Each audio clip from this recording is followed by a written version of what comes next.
역시 여러분 혹시 살아가면서요, 자신이나 남을 원망해 본 일이 있으신가요? 또 가족이나 일가 친척, 친구나 이웃, 직장 동료 등 가깝고 먼 사람으로부터 나를 원망한다고 하는 이야기를 전해 들어본 일 있나요? 원망은 남이 한 일 등에 대해서 못마땅하게 여겨서 탓하거나 불평을 가지고 미워하는 것입니다. 원망이 쌓이면 한이 돼요.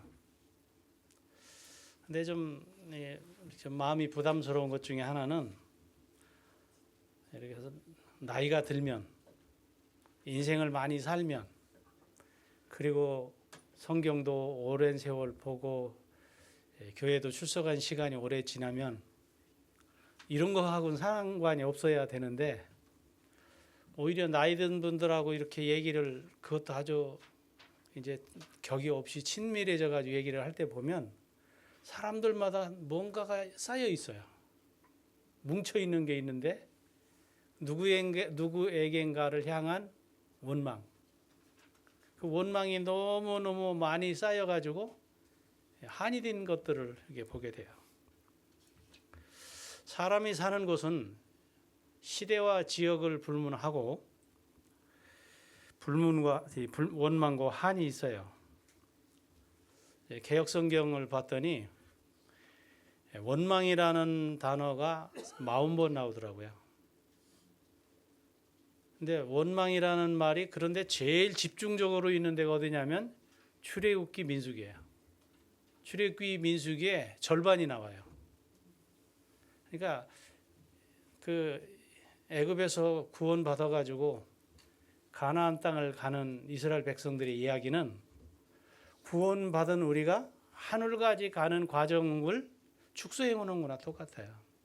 그러니까 결국은 그 구원받은 사람이 하늘까지 가는 여정에도 뭐가 많다는 겁니까? 원망과 한이 많다고 하는 얘기예요. 오늘 이 말씀을 통해서 오늘 우리가 과연 우리의 삶에는 이런 부분들이 상관이 없는가? 이스라엘 백성들에게만 있었던 이야기인가? 아니면 재림을 기다린다고 하는 우리들에게도 동일한 문제들이 있는가? 생각해보는 저녁이 되려고 합니다. 오늘 말씀 제목은 원망과 한을 극복하는 삶입니다. 하나님의 말씀 마태복음 5장 23절부터 24절에 있는 말씀을 읽도록 하겠습니다. 마태복음 5장 23절로 24절에 있는 말씀입니다. 그러므로 예물을 제단에 드리다가 거기서 내 형제에게 원망 들을 만한 일이 있는 줄 생각나거든 예물을 제단 앞에 두고 먼저 가서 형제와 화목하고 그 후에 와서 예물을 드리라. 저는 이 성경절 읽을 때 묘한 생각이 들어요. 하나님은 예배를 드리는 일도 중요하지만 그에 못지않게 원망을 듣지 않고 살고 혹시 그런 일이 있으면 그 문제를 개선하고 그 문제를 풀고 그리고 와서 하나님께 이 제사를 드리고 예배를 드릴 때 그 예배가 정말 좋은 예배다, 가치 있는 예배다, 남길 수 있는 예배다라고 하는 말씀을 하셨다고 생각을 합니다. 자, 그러면요, 이 원망이라고 하는 것이 어떻게 우리의 심령 속에서, 우리의 삶 속에서 작동되고 있는가, 이 원리들을 한번 좀 생각을 해보도록 하겠습니다. 제가 이 어느 집단이든지요, 리더가 없는 집단은 없어요. 사람이 2명만 있으면 그 중에 한 사람은, 2사람 중에 한 사람이 끌고 가요. 근데 이 사람이 살아가면서 그러면서 이렇게 결국은 이 리더가 있고 뭔가 결정을 하거든요. 결정 없이 사는 일은 없어요. 근데 제가 이 사람들이 사는 것을 가만히 이렇게 보면서 원망은 어떤 때 생기느냐면 약자의 심리 구조예요. 되게 강한 사람이 뭐 힘 있는 사람이 원망을 잘 안 하거든요. 물론 힘 있는 사람도 원망할 수 있어요. 아랫 사람들한테 원망하는데 그런 원망은 그렇게 뭐 아주 한이 될 정도는 아니에요. 그냥 불편할 정도고, 그런데 대개 이 한이 될 정도로 원망의 심리가 깊어질 때는 대부분은 약자들이에요. 약자들. 한 집단에 이렇게 리더가 있어서 무언가를 이렇게 끌어가는데, 이 리더라고 하는 사람은 뭐 하는 사람이냐면 결국 그 집단의 생각을 하나로 모으는 거예요. 그리고 어떤 때는 그 사람들하고 합의를 못하면, 합의를 할 수 없을 때는 지도자가 뭔가 결정을 내야 돼요. 그러니까 지도자는 결단하는 사람이거든요. 그런데 이 결정이 과정이나 결과가 나쁠 때, 또 그 결정을 한 것에 대해서 책임을 지지 않는 지도자가 나올 때 사람들이 원망을 해요. 불평합니다. 이는 흔한 일이에요. 근데 이제 문제는 뭐냐면요, 원망이 습관이 된 사람들이 있어요. 제가 이제 평생을 목회를 하고 나서 가만히 지나온 세월들을 보니까 겉으로 보기엔 멀쩡한데 아주 진솔한 얘기를 해보면 사람들의 마음속에 뭔가 응어리가 있는 걸 보는 거예요. 누군가를 향한 원망이 있어요. 이 원망의 뿌리에는 약자의 심리가 있다는 거예요.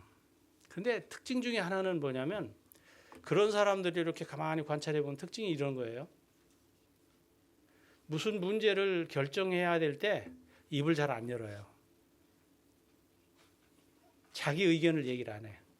그리고 다른 사람이 얘기하는데 눈치를 보는 거예요. 다른 사람들이 어떻게 보나. 대부분의 사람들이 일이라고는 안을 좋아하면 그럼 나도 뭐 1번. 다른 사람이 대부분이 2번 그러면 나도 2번. 자기 의견이 없이 다른 사람이 결정을 내리면 그 의견에 동조하거나 편승해요. 그래가지고 그걸 편승을 하다가 어떤 경우에 가서는 이제 그 문제가 생기는 거예요. 뭐 예를 들면 과정이 잘못됐다든가 결과가 나쁘다든가, 그러면 그때 뭐가 튀어나오냐면 원망이 나오는 거예요. 특별히 원망이 나오는 시절은 이렇게 뭐가 잘 될 때 하는 게 아니라 위기의 상황, 난관이 생겼을 때에, 그리고 뭔가 부족할 때, 뭐 이런 경우가 생기면 사람들이 원망을 해요. 그런데 그 원망의 대상이 대부분 누구냐면 지도자예요. 리더. 어떤 경우에는 아내가 남편한테 원망을 해요. 가정에서도 이런 일이 있거든요. 자식들이 부모한테 원망을 해요. 또 회사에서는 뭐 자기 위에 있는 사람들 원망해요. 심지어는 뭐 사장님, 교회에서 누굴 또 원망하기 좋을까요? 교회에서 문제가 생기면 최종적으로는, 교인들 사이에 문제가 생겨도 최종적으로는 그걸 다 누가 감당을 해야 되냐면 목회자가 감당을 해야 돼요. 그 원망을 다 받아야 돼요. 그래서 이 리더가 결정을 참 하기가 어려울 때가 많은 거예요. 그러면 우리 여기 출애굽기 민수기에 원망이라는 단어가 그렇게 많다고 하는 이스라엘 백성들이 그렇게 원망을 많이 했어요. 대표적인 성경절 하나 볼까요? 여기 민수기 16장 2절로 3절에 여기 가데스 바냐에서 이 가나안 땅을 정탐하고 돌아온 12명의 정탐꾼 가운데 10명의 정탐꾼이 부정적인 보고를 하는 겁니다. 그 보고를 들었을 때 사람들의 반응이에요. 이스라엘 온 회중이 그 광야에서 모세와 아론을 원망하여 그들에게 이르되, 우리가 애굽 땅에서 고깃가마 곁에 앉았을 때와 떡을 배불리 먹던 때에 여호와의 손에 죽었다면 좋았을 것을 너희가 이 광야로 우리를 인도하여 내어 이 온 회중이 줄여 죽게 되었도다. 뭐 다른 성경에 뭐라고 기록되어 있냐면 우리 처자식이 사로잡힌다. 이게 차라리 어디로 가는 게 낫겠다고까지 얘기하냐면 애굽으로 돌아가는 게 낫겠다. 여러분, 이스라엘 백성들이 애굽에서 종살이 할 때 출애굽을 할 때 해방을 시킬 때 그들이 모세가 설명하고 그랬을 때 다 동의했습니까? 안 했습니까? 동의하고 따라온 거거든요. 동의하고 따라왔는데 그 땅에 들어가려고 보니까 생각보다 장애가 있다 이거예요. 난관이 있다는 거예요. 그러니까 여기 보시니까 뭐라고 되어 있어요? 이스라엘 온 회중이 그 광야에서 누구를 향해 원망했어요? 모세와 아론을 원망하여. 그러면서 얘기하기를 우리가 그 애굽에 있을 때 고깃가마니 곁에 있었고, 여러분 노예가 말입니다. 노예가 먹으면 얼마나 먹겠어요? 풍족하게 노예를 다루는 나라가 별로 있나요? 뭐 고깃가마니 곁에서 이 표현대로 하면 그들이 굉장히 잘 산 것 같아요. 엄청나게 뭐 이렇게 아주 그냥 여유롭게 산 것 같지만 실제 그렇지 않잖아요. 그러면서 우리가 거기 있을 때 죽었으면 차라리 좋았을 건데 우리가 이제 굶어 죽는다 이거예요. 여러분, 근데 우리가 이렇게 현재의 문제가 난관이 오면 사람들이 뭐라고 얘기하냐면 옛날이 좋았다고 그래요. 근데 그 옛날이 꼭 좋았나요? 이스라엘 백성들이 이집트에서 종살이 할 때 뭐 노역에 시달리고 뭐 그 노예가 뻔하지 않습니까? 그런데 그때가 좋았다고 그 시대를 아주 과대평가하는 거예요. 호평하는 겁니다. 그리고 현재를 악평하는 거예요. 이게 사람의 심리 구조이기도 해요. 심리 구조예요. 근데 여러분, 이렇게 한 사람들이 어떻게 됐는가? 보면 이 출애굽기하고 민수기에 보면 원망이 굉장히 많아요. 이 원망이 많았는데 나중에 고라가 반역을 일으키거든요. 근데 그 장면에 대해서 고린도전서 10장과 민수기 17장에 보면요. 이 고린도전서 10장 10절은 과거를 회상하는 거예요. 이스라엘 백성들의 역사를 회상하면서 사도 바울이 이렇게 말했습니다. 저희 중에 어떤 이들은 뭐하다가? 원망하다가 멸망시키는 자에게 멸망하였나니 너희는 저희와 같이 뭐 하지 말라고요? 그러니까 하나님은 뭐 하고 사는 걸 원하시지 않느냐면 원망하는 태도로 사는 걸 원하시지 않아요. 자, 두 번째로는요. 이 구조를 보면 타인에게 원인을 찾는 거예요. 사람들이 무슨 문제가 생기면 이렇게 타인에게 원망을 해요. 여러분, 이 다른 사람을 향해서 그러니까 무슨 문제가 잘못되었을 때 그걸 자기에게 찾지 않고 다른 사람한테 그 원인을 찾거든요. 그래서 뭘 하냐면 책임 전가라는 겁니다. 책임 전가. 자, 이런 책임을 전가하게 되면 이게 습관, 이 심리 상태와 습관을 가지면 어떤 특징을 나타내느냐면 시편 42편 5절에는 이렇게 기록하고 있어요. 내 영혼아, 내가 어찌하여 낭망하며 어찌하여 내 속에서 불안하여 하는고. 여러분 보세요. 원망하는 사람은 심리적으로 벌써 뭐한 사람이냐면 흔들리는 사람이에요.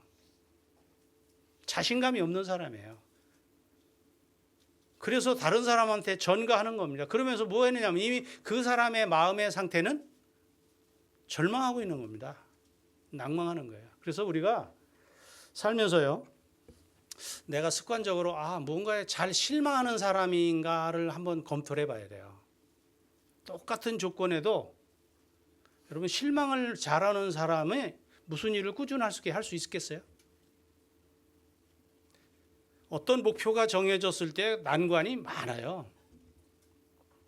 그 목표를 이룬 사람은 수많은 낭만과 그 좌절할 수 있는 일들이 있을 때에 거기에 쓰러지지 않고 목표를 향해서 전진한 사람이거든요. 신념이 있어야 하는 겁니다. 그런데 이 원망하는 사람은 낭망하는 겁니다. 우리가 이런 부분들 가만히 생각하면 내가 어떤 문제를 꾸준하게 하지 못하고 쉽게 포기하고 낭망한다면 나에게는 다른 사람에게 문제를 전가하고 내 선택, 내 결정에 대해서 자신감이 없는 거예요. 근데 이런 것은 어디하고 관련이 있느냐면 하나님하고의 관계가 있어요.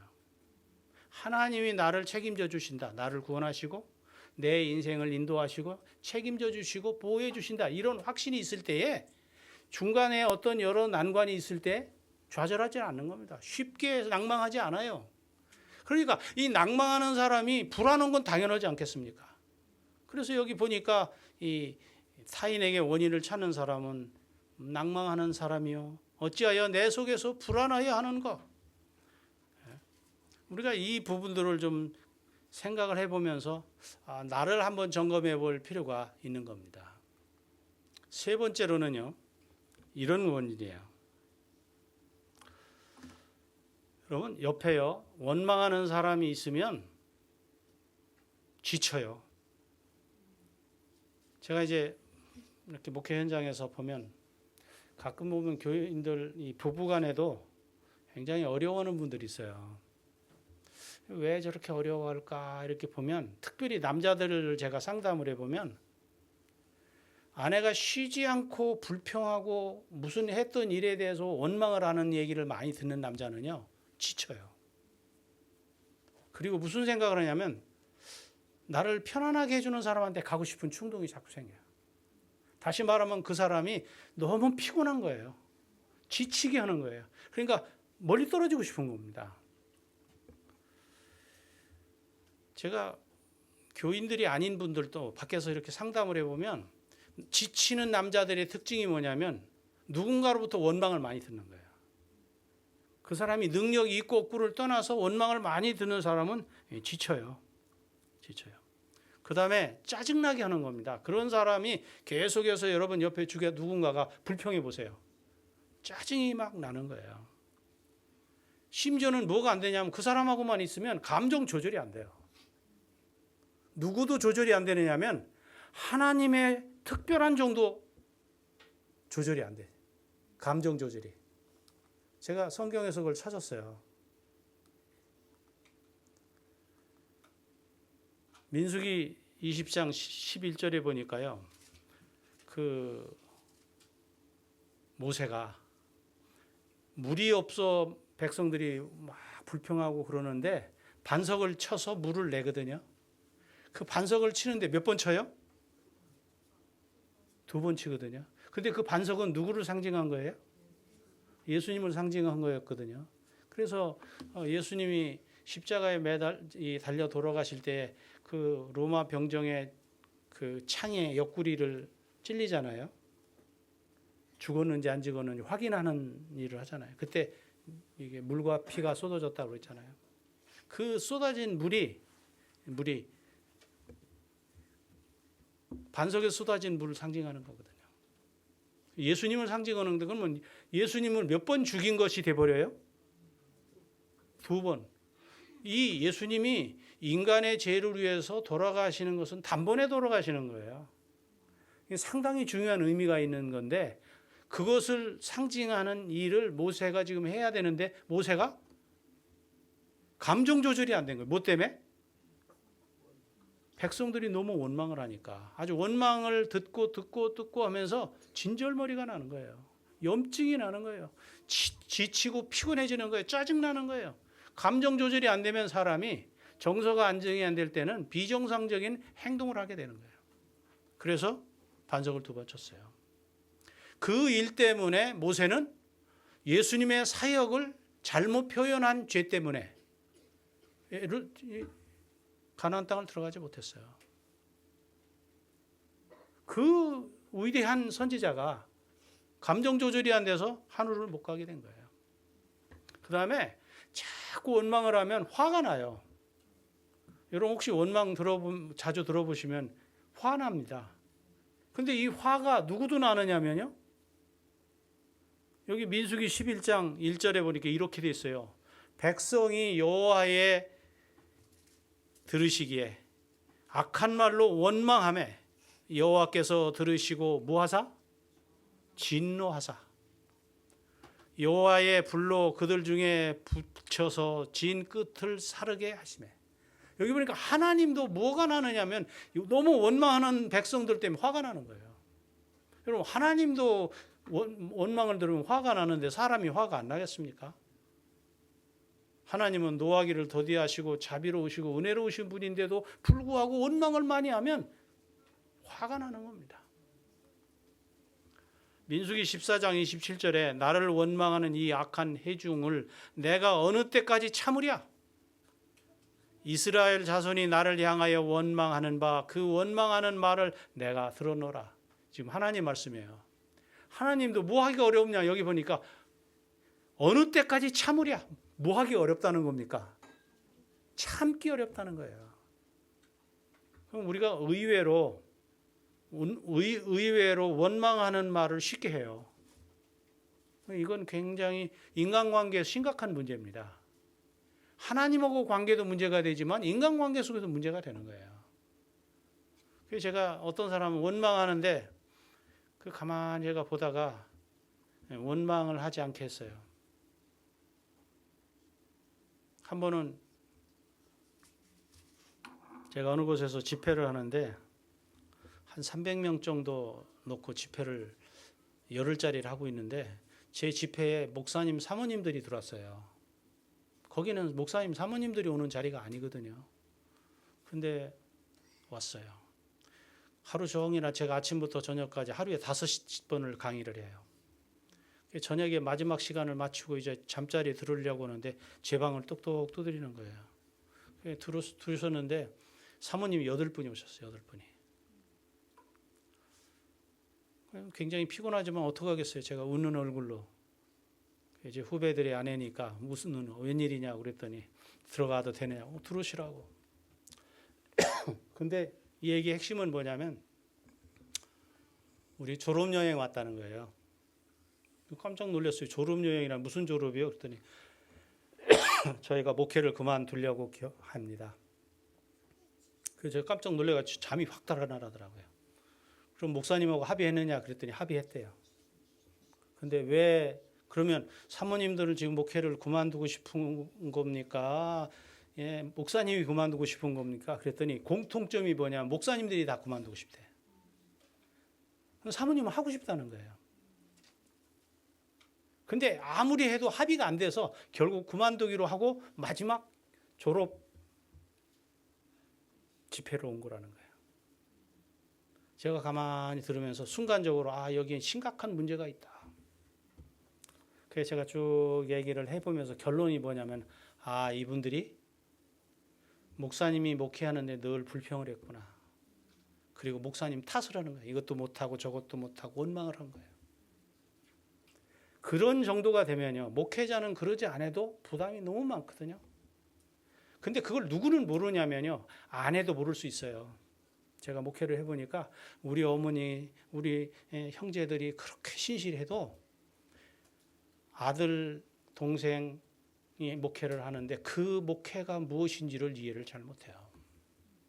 근데 어떤 때는 아내도 이해를 못할 때가 있어요. 목사는 살면서 어떤 때는 아내도 내 양처럼 생각할 때가 해야 될 때가 있어요. 그런데 계속해서 아내가 원망해 보세요. 불평해 보세요. 그러니까 나중에 견디다 못하니까 지쳤어요. 짜증이 났어요. 감정 조절이 안 돼요. 화가 나요. 참을 수가 없어요. 그러니 어떻게 목회를 하겠어요? 제가 설명을 했어요. 사모님들이 생각을 바꿔야 되고 태도와 언어를 바꿔야 된다. 그래서 목사님을 향해서 목사님이 내 마음에 100% 안 들어도 사모님이 자신이 생각해도 자신이 삶이 100% 마음에 드느냐? 나도 내 삶이 마음에 안 드는데 남이 하는 걸 어떻게 100% 마음에 들기를 원하느냐?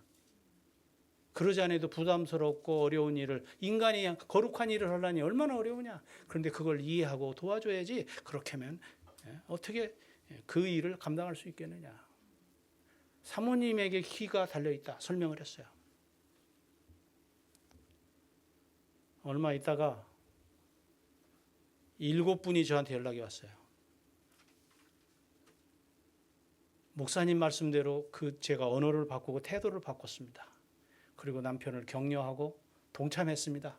그랬더니 우리 남편이 설교도 더 잘하고 행정도 잘하고 목회를 계속하기로 했습니다. 근데 제가 목사님 같은 설교도 하고 그렇게 행정하기를 내 남편에게 원했는데 요즘 제 남편이 거의 그렇게 돼갑니다.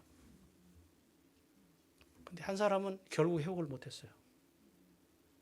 얼마 전에 제가 지금 출석하는 교회 그분이 왔어요. 근데 이혼을 했더라고요. 근데 여러 10년이 지난 다음에 만났는데 그분이 여전히 그런 태도를 버리지 못했더라고요. 여러분, 우리가 원망하면 하나님과 관계도 깨지고 인간 관계도 깨집니다. 깨집니다. 자, 그러면 원망을 어떻게 해야 되느냐? 이걸 해결하려면 재해석을 해야 돼요. 원망 들을 만한 사건이 있을 때 재해석을 해야 돼요. 첫 번째로는 이해를 해야 돼요. 제가 이 대목을 가만히 생각하면서 야곱의 가정을 생각해 봤어요. 야곱의 가정을 생각하면 우리들의 가정이나 우리 인간관계에 상당한 조명을 받을 수가 있어요. 요셉은요, 참 문제 많은 집에서 태어난 겁니다. 구조적인 문제가 있는데 한 남편과 4명의 아내, 그리고 그 가운데 태어난 11명의 아들들. 여러분, 생각만 해도 얼마나 복잡합니까? 여기 수많은 분쟁과 암투를 그려볼 수 있잖아요. 거기다가 야곱은요, 인격적으로 균형이 잡히지 않은 분입니다. 야곱 자체가 편애 속에서 자랐어요. 야곱의 아버지는 이삭 아닙니까? 이삭은 아주 유순한 남자예요. 부드러운 남자거든요. 그런데 늘 사람이 묘해요. 아들을 둘을 쌍둥이를 나눴는데 아들이 크는데 한 녀석은 말이에요. 얼마나 사내다운지 털도 막 푹실푹실하고 막 덩치도 크더라고 막. 그다음에 막 어디 가서 짐승을 잡아오면 말이야 헉헉거리고 오는데 그냥 들쳐매고 들어와가지고 탁 집어 던지고 막 하는데 보면 완전히 한눈에 봐도 이건 상남자인 거예요. 야, 진짜 사내 중에 사내라. 저기 내가 낳은 녀석인데 막 너무너무 멋있는 거예요. 자기가 봐도. 자기는 그냥 온순하고 조용하고 차분한 그런 남자인데 이놈은 숨도 거칠게 쉬어 헉헉거려가며 그때 보면 막 뭘 먹어도 보면 아주 막 의적의적 먹고 그냥 꿀떡꿀떡 먹고 이러고 보면 야, 전 진짜 내가 낳았지만 전 진짜 사내 같은 놈이다. 근데 그 아들을 보면서 아주 질색인 사람이 또 있어요. 누구예요? 어머니 리브가는요. 원래 이 리브가라는 여자는 또 보통 여자가 아니에요. 뭐 여장부야. 그 자기 선보러 올 때 말이에요. 아브라함이 종을 보냈잖아요. 왔는데 이제 낙타를 몰고 이제 그 아브라함의 고향을 가가지고 신부를 잘 만날 수 있게 해달라고 기도하고 우물가에 막 도착했는데 우물을 기르러 한 여자가 오지 않습니까? 순적히 만나게 해주십시오. 그런데 이제 아이고 안녕하십니까? 그러니까 안녕하십니까? 근데 여자가 이렇게 보니까 멀리서 온 거예요. 한눈에 봐도. 야, 목도 타고 어렵겠다. 더군다나 보니까 낙타들이 지쳤겠어요. 그러니까 그 물을 길어가지고 막 주는데요. 제가 계산해 보니까 그게 2드럼이더라고요, 물을. 그 물 2드럼을 들어서 길어가지고 낙타를 다 먹인 겁니다. 그게 얼마나 대단한 여자예요. 뭐 기질적으로 아주 대단한 여자예요. 그래, 이렇게 부드러운 남자가 그 믿음의 조상이 되기에는 조금 약골이거든요. 이삭은. 그러니까 하나님께서 또 막 그 강한 여자를 또 이렇게 연결해 주는 거예요. 그러니까 이 여자는 말이에요. 자기 자체도 막 이렇게 막 대단한 여자인데 아들이 말이야 씩씩거리고 말이죠. 너무 이게 싫은 겁니다. 근데 보니까 아들 하나는 또 차분한 겁니다. 가정적인 거예요. 그러니까 이 리브가가 또 누구를 이뻐해요? 야곱을 이뻐하잖아요. 그러니까 말이에요. 아버지는 큰아들, 어머니는 작은아들 그래가지고 둘이가 그냥 편애를 시작한 거예요. 그러니까 이 거친 자유와 그냥 가정적인 두 아들을 놓고 말이에요. 이렇게 편애하는 거예요. 여러분 그렇게 편애하고 키우면요. 애들이 크면서 편애받는 걸 알아요. 근데 이상하게 사람이 그렇게 크면 꼭 그 본짓을 하거든요. 그래서 저는 시골에서 제가 어렸을 때 우리 부모님들한테 들었던 말 중에 이런 말을 들었어요. 본데 없는 녀석. 누가 무슨 일을 하면 본데 없는 녀석. 왜냐하면 좋은 거를 못 봤다 이거예요. 사람은 좋은 거를 봐야 좋은 일을 하는데 본 게 없다. 사람이 보고 배우는 거예요. 이 야곱과 예서가 그렇게 자랐어요. 그 다음에 야곱이 결혼을 한 다음에 또 여자들 편애하잖아요. 그리고 그 네 여자 중에 특별히 라헬을 사랑하고 라헬이 낳은 아들 중에서 말이에요. 요셉을 너무너무 편애하는 거예요. 여러분 그 편애를 할 때 누군가를 사랑하면 누군가는 덜 관심을 갖는 겁니다. 그런데 요셉의 형들이 10명 있잖아요. 요셉은 먹는 것도 달랐습니다. 입는 것도 달랐어요. 그러면 그게 다르게 한 아들한테 편애하는 것을 그 형들이 모를 리가 있겠어요? 그게 상처가 되는 거예요. 원망하게 되는 거예요. 집단 원망이 생긴 거예요. 그게 심해지니까 한이 된 거예요. 원한. 그 어느 날 그래가지고 동생을 팔아버렸잖아요.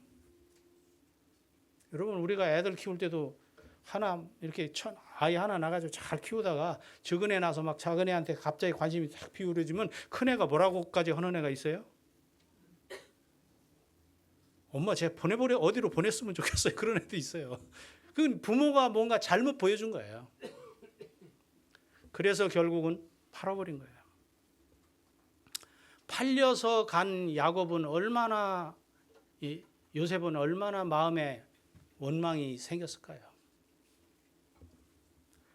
그런데 세월이 지나면서 야곱이 이제 이집트에 팔려서 종이 되잖아요.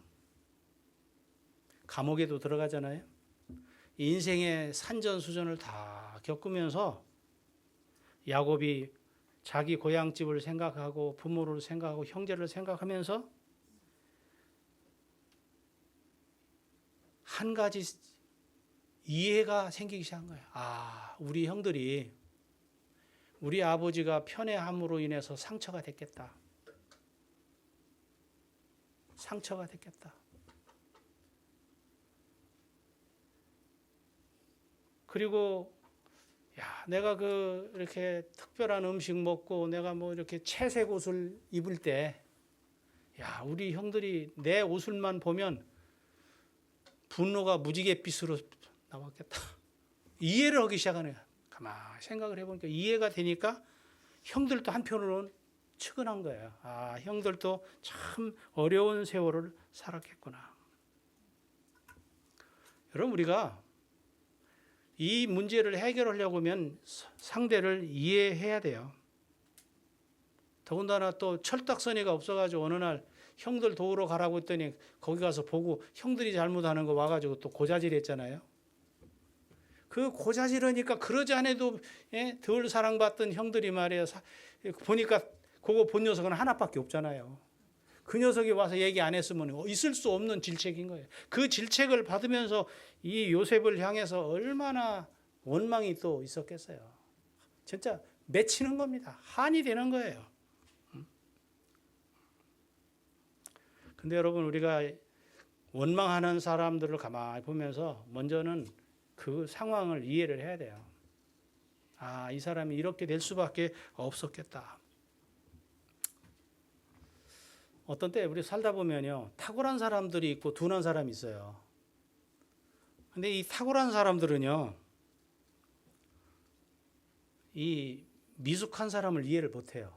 능력이 떨어진 사람이 왜 그게 안 되는지를 자기는 탁월하니까 이해를 못하는 거예요. 그 사람을. 그러니까 답답한 겁니다. 그러니까 거기서 무슨 문제가 생겨 갈등이 생길 거 아니겠어요? 그래서 근데 우리가 이 사람이 다 뛰어난 게 아니거든요. 탁월한 사람은 불과 얼마 안 되는 겁니다. 그러니까 이 보통 사람들의 능력이 한계가 있다는 사실을 이해하는 게 지혜예요. 야곱이요, 형하고 불화한 다음에 도망갔다가 다시 나중에 돌아오면서 나중에 중간에서 야복강 진안변에서 만나잖아요. 그래가지고 이제 두 형제가 화해를 했을 때 이 성경절 읽으면 저는 가슴이 짠하게 오더라고요. 야곱이 목적을 위해서는 수단과 방법을 가리지 않는 사람이에요. 서두르는 사람이에요. 그런데 변했어요. 제가 성경을 보니까. 창세기 33장 14절에 보니까 이렇게 기록하고 있어요. 창세기 33장 14절에 청하건대 내 주는 종보다 앞서 가소서. 나는 앞에 가는 가족과 자식들의 걸음대로 천천히 인도하여 세일로 가서. 여기 보니까 앞서가는 가축과 자식들의 걸음대로 천천히 인도하여 세일로 가서 내 주께 나아가리다. 양떼를 막 급히 몰지도 않고요. 자식들이 천천히 걷는 그 행보에 맞춰서 가겠다 이거예요. 이제 야곱이 어떤 사람이 되느냐면 약한 사람에 대한 이해심이 생긴 거예요. 어떤 때 우리가 나보다 능력이 약한 사람을 막 몰아잡으면요. 그 사람한테서 원망을 듣습니다. 관계가 깨집니다. 그 사람의 능력이 부족한 것을 이해해야 돼요. 이해를 해야 돼요. 그리고 그걸 이해하지 못하면 자기의 탁월함이 질투의 대상이 되는 겁니다. 그런데 내가 다른 사람보다 조금 둔하다, 능력이 부족한 사람도 생각을 할 게 있어요. 뛰어난 사람을 향해서 욕하고 원망하고 질투할 게 아니라 저 사람은 똑같은 세상을 사는데 왜 나보다 탁월할까? 많은 사람들은요 그게 타고난 줄 알아요. 꼭 타고난 게 아니거든요. 내가 먹고 자고 놀고 쉴 때에 그는 잠도 안 자고 먹는 시간까지 절약해가며 밤을 새가며 일한 거거든요. 그래서 쌓인 거예요, 실력이. 근데 그런 이해를 해야 돼요. 그러니까 내가 질투할 일이 아니라 이 부분은 내가 바꿔야 할 문제구나 라고 생각을 해야 된다 이거예요. 두 번째로는요. 상대의 실수에서 자신을 볼 줄 알아야 돼요. 인간의 능력이 넘치면 질투를 받고 모자라면 멸시를 받습니다. 그래서 능력을 개발하는 것도 힘들지만 내가 어떤 능력을 갖췄을 때에 다른 사람 앞에 그것을 표현하는 그 수준을 조절하는, 수위를 조절하는 기술도 있어야 돼요. 왜? 우리가 더불어 같이 살아야 되니까. 더불어 같이 살아야 되니까. 예? 여러분, 인간의 실수는 실수를 거듭한다는 거예요. 한 것 또 하고 또 하고 하는 거예요. 이것은 개인적인 일이기도 하지만 집단도 마찬가지입니다. 로마서 2장 1절에 이렇게 기록합니다. 그러므로 남을 판단하는 사람아, 물론 사람이 누구든지 내가 핑계하지 못할 것은 남을 판단하는 것으로 내가 너를 정죄함이니 판단하는 내가 같은 일을 행함이니라. 그래서 우리가 상대가 실수할 때에 무엇을 봐야 되냐면 저 사람이 실수하는 것을 보니 나도 실수하겠구나. 그 사람의 실수에서 오늘은 내가 실수하지 않았지만 다른 날은 내가 실수할 수 있겠다. 그 나의 모습을 투영해 보는 거예요. 그 다음에 세 번째는요. 허버트라는 사람이 이렇게 말했어요. 용서를 모르는 사람은 자기 자신이 건너야 할 다리를 부수는 사람이다 라는 말을 했어요. 사람은 누구나 다 실수할 수 있어요. 오늘은 저 사람이 실수했지만 내일은 내가 실수할 수 있다는 거예요. 제가 군에 있을 때요. 우리 선임병들이 이 쫄병들 놓고 부하들 놓고 뭐라고 했냐면 이 후임병들 보고 이거 조심해라, 이거 조심해라, 이거 조심해라 그러더라고요. 너희 그러다가 우리 혼난다. 근데 그날 며칠 있다 보면 그분이 꼭 그것 때문에 실수해가지고 후임병들 앞에서 체면이 말이 아닌 거예요. 가만히 제가 그걸 보니까 사람이 다른 사람이 실수할 때 거기서 내 모습을 봐야 될 뿐만 아니라 우리가 다른 사람을 그 실수했을 때 품어줘야 돼요. 용서해줘야 돼요. 그러면 거기서 뭘 보게 되냐면 다시 용서를 받는 나를 볼 수 있다는 거예요. 마태복음 18장 35절에 너희가 진심으로 형제들을 서로 용납하지 않으면 하늘에 계신 내 아버지께서도 너희에게 이처럼 하실 것이니. 그러니까 결국은 뭐예요? 우리가 오늘 다른 사람을 용서하는 것은 내가 내일 용서받을 수 있는 것을 저축해 놓는 거나 똑같은 것입니다. 마태복음 6장 14절에 너희가 다른 사람의 죄를 용서하면 하늘에 계신 너희 아버지께서도 너희를 용서하실 것이다. 참 중요한 원리가 이 속에 숨겨져 있는 것을 보게 됩니다. 그러면 우리가 용서를, 이 원한을 어떻게 극복할 건가? 원망과 한을 극복하는 원리가 있어요. 첫 번째로 해야 될 일은 뭐냐면 이 실수의 흔적을 없애라는 거예요. 인간을 괴롭히는 가장 무서운 적은 뭐냐면 과거예요. 과거. 우리 과거가 또 되돌아놓고 보면 험이 없는 사람이 있어요? 험이 있는 겁니다. 그래서 이 과거의 행복, 이 실수가 오늘의 행복을 좀먹어요. 여러분, 예수님은 나사로가 죽은 사람을 살려놓고 나서 이런 말씀을 하셨어요. 죽은 자가 수족을 배로 독인 채로 나오는데 그 얼굴을 이 수건에 쌓였더라. 예수께서 이르시되 풀어놓아 다니게 하라. 그 사람 살려놔도요, 살았어도 그 사람 풀어놓지 않으면 어떻게 되겠어요? 부자연스럽잖아요. 여러분, 우리가 사람이 뭔가 실수를 하게 되면 죽은 인생하고 똑같아요. 뭔가 묶여 있는 거예요.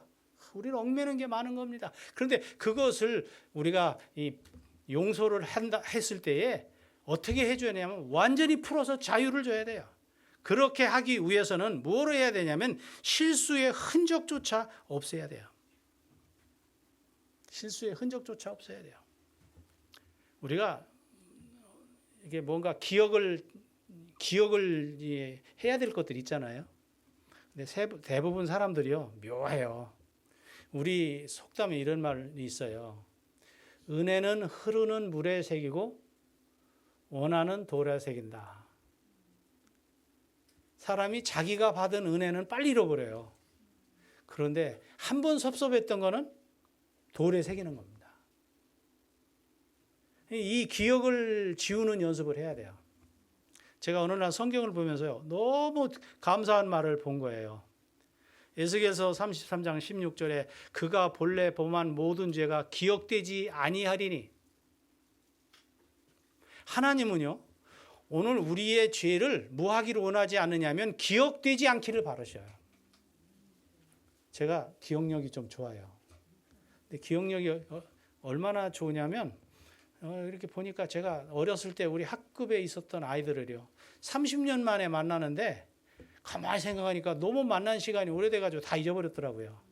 눈을 감고 앉아서 한 명 한 명 생각을 해봐서 그랬더니 제 반에 88명이었더라고요. 옛날에 그렇게 뭐. 근데 그 학생들 다 하나씩 기억을 해요. 근데 눈을 딱 떴더니 지하철이에요. 그 지하철이 전체가 싹 비었는데 제 앞에 여자 3명이 앉았더라고요. 이렇게 보니까 제 중학교 1학년 때 동창이에요. 세월이 지나서 변했어요. 근데 이렇게 보니까 자세히 보니까 누군지 알겠어요. 그 인사를 했어요. 아무개시다. 아무개입니다. 그랬더니 누구세요? 그러다가 이름은 기억하잖아요. 누구 다 하니까. 근데 나중에 그 자리에 갔는데 친구들이 올 때마다 세월이 너무 변해가지고 모르는 거예요. 근데 제가 보는 순간 저 사람은 누구다. 제가 처음 만났는데 그날 회장이 됐어요. 왜냐하면 다 기억한다는 이유로. 그런데 어떤 때는 그 친구가 한 일을 다 기억하는 거예요. 근데 그 기억한 것들을 가만히 보면 좋은 기억을 많이 하는 게 아니더라고요. 그게 이상한 짓 했던 거 다 기억하는 거예요. 그럼 그거 관계가 좋겠어요, 그러면? 제가 그때 생각을 한 거예요. 이거 안 좋은 습관이구나.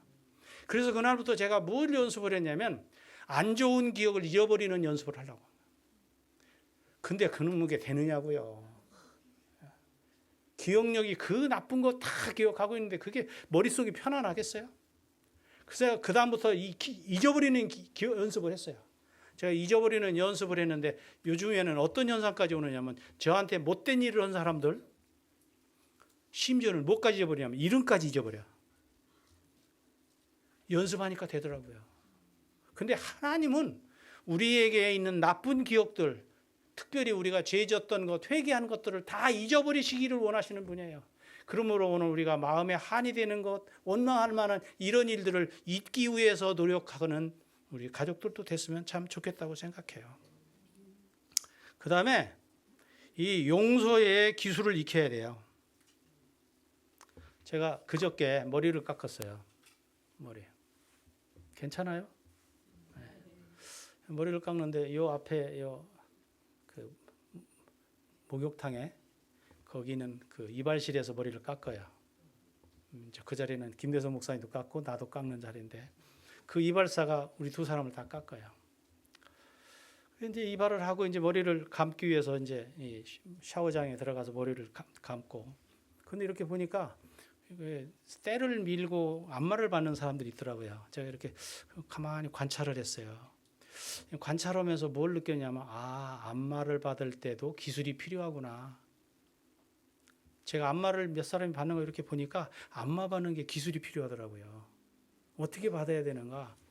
안마를 받을 때 이렇게 그 안마를 이렇게 하는 시술하는 분들이 이제 이 아픈 자리를 누르잖아요. 이렇게 누르는데 그분이 누를 때 체중을 실어서 문을 부를 때 버팅기지 말아야 돼요. 뻣뻣하게 놀지 말아야 돼요. 가만히 힘을 빼고 그걸 쫙 받으면요. 그 누르는 사람의 힘이 내 그 신체에 싹 들어오는 거예요. 그러면 치료가 되는 거예요. 제가 그걸 보면서 무슨 생각을 했냐면 우리에게 어떤 압력이 올 때가 있잖아요. 나쁜 압력이 올 때도 있고 어떤 때는 용서라고 하는 터치가 있을 때가 있어요. 우리가 아픈 그 상처가 있는 부위에 이렇게 용서라고 하는 터치가 탁 올 때 그 힘 빼고 그걸 다 받아들여야 돼요. 안마를 받는 기술이 필요한 것처럼 우리가 용서받는 기술도 필요해요. 용서를 상대가 하는데 그거를 내 식으로 자꾸 해석하고 버팅기고 힘주면 안 된다 이 말이에요. 요셉의 형들이 나중에요. 이 아버지가 죽고 난 다음에 있었던 일이 있잖아요. 제가 뒤에 부분에서 설명하겠습니다. 미리 하죠 그러면.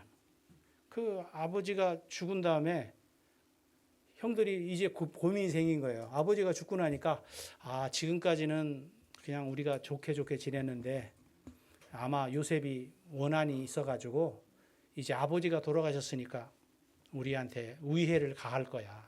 그래가지고 없는 말 다 꾸며가지고 네 아버지가 그렇게 표현해. 네 아버지가 돌아가실 때 우리한테 이렇게 말을 전했는데 너희 형들이 잘못했을지라도 용납하고 이렇게 하라고 했다고.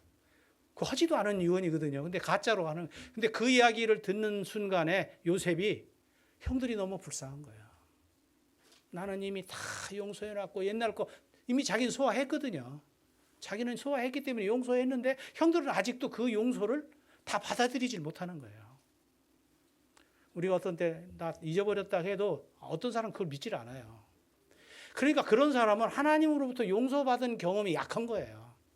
하나님은 한번 용서하면 싸그리 잊어버리시는 분이에요.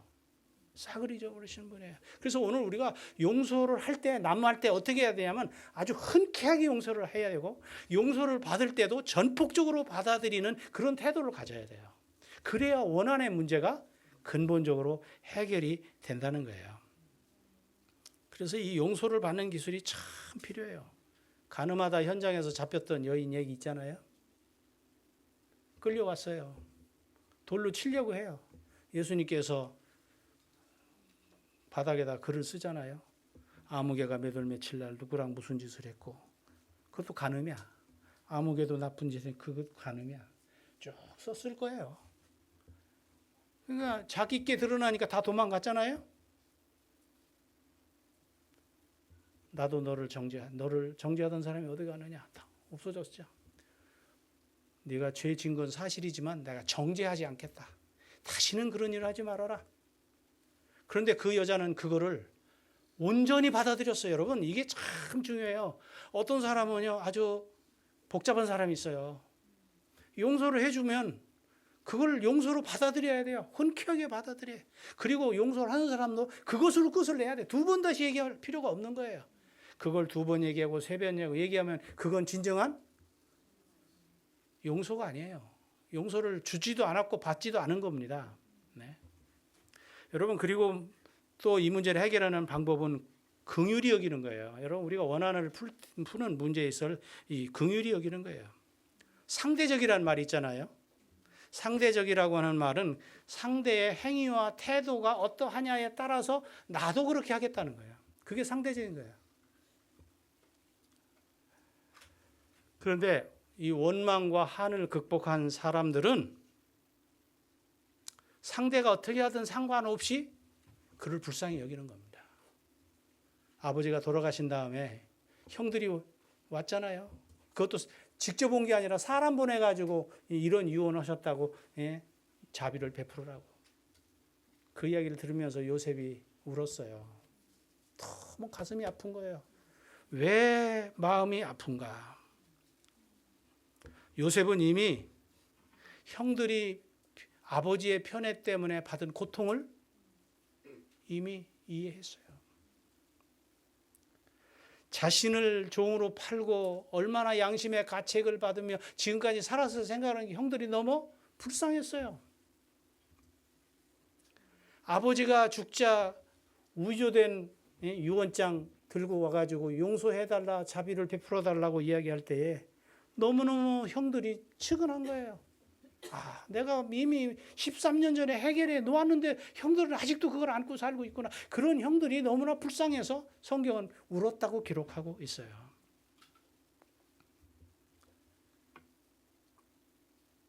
자, 우리가 여기 에베소 4장 32절에 서로 친절하게 하며 불쌍히 여기며 서로 용서하기를 하나님이 그리스도 안에서 너희를 용서하신 것 같이 하라. 여러분, 우리가요, 여기 보면 이제 연세 드신 분들 있잖아요. 연세가 나이가 들었는데 제대로 나이가 든 사람은 특징이 있어요. 측은한 게 많이 보이는 거예요. 하나님의 사상에 물들고 익으면 사람이 옆에 있는 사람들 보면 측은한 게 많은 거예요. 죄 짓는 사람 봐도 측은하고, 가난하게 사는 사람도 측은하고, 인격적으로 허접스럽게 사는 사람도 측은하고, 모든 게 포용할 수 있는 나이가 되는 거예요. 이해력이 넓어지고 그 다음에 포용력이 넓어지면서 이 측은하고 불쌍한 생각이 드는 거예요. 여러분, 우리가 이렇게 측은한 생각, 긍휼한 생각을 갖는 것이 이게 하나님께 물들면 그렇게 됩니다. 하나님의 사상에 물들면 세상에 불쌍한 사람이 많아지고 측은한 사람이 많아지고 동정하는 마음이 생기고 그렇게 되는 것입니다. 여러분, 하나님께 이제 베드로가 이런 얘기를 했잖아요. 제가 용서를 몇 번 해야 됩니까? 그러면서 7번 할까요? 그랬더니 예수님 뭐라고 하셨어요? 7번씩 70번이라도 해라. 그 무슨 얘기입니까? 우리가 할 일은요, 용서를 반복하는 거예요. 이게 습관이 돼야 돼요. 품성이 돼야 돼요. 하루아침에 되지 않아요. 해보면 알게 되는 겁니다. 원망의 마음, 한에 맺혀 사는 것은 그 원인과 해답을 타인에게 찾으려는 것입니다. 하나님께 물들고 익어가는 사람은 자신을 성찰하고 갈등의 원인을 자신에게서 찾는 사람들입니다. 그러면 주님께서 우리에게 용서하신 것 같이 응어러진 것을 풀고 살게 돼요. 누가 네게 혐의가 있거든 서로 용납하며 피채 용서하되 주께서 너희를 용서하신 것 같이 너희도 그렇게 하라. 이게 오늘 주님께서 그리고 우리 믿음의 지도자들께서 가르치셨던 얘기들이에요. 그래서 우리가 살아가면서 이렇게 응어리를 풀고 살아야 돼요. 원망하는 마음이 아니고 원한을 품고 사는 게 아니라 그것들을 풀어가는 사람이 돼야 돼요. 너희가 네 죄든지 사하면 사하여질 것이요 네 죄든지 그대로 두면 그대로 있으리라. 이제 오늘 본문으로 다시 돌아갑니다. 예물을 제단에 드리다가 거기서 내 형제에게 원망 들을 만한 일이 있는 줄 생각나거든 예물을 제단 앞에 두고 가서 형제와 화목하고 그 후에 와서 예물을 드리라. 우리 이제 하나님 아버지 집으로 돌아가야 되잖아요.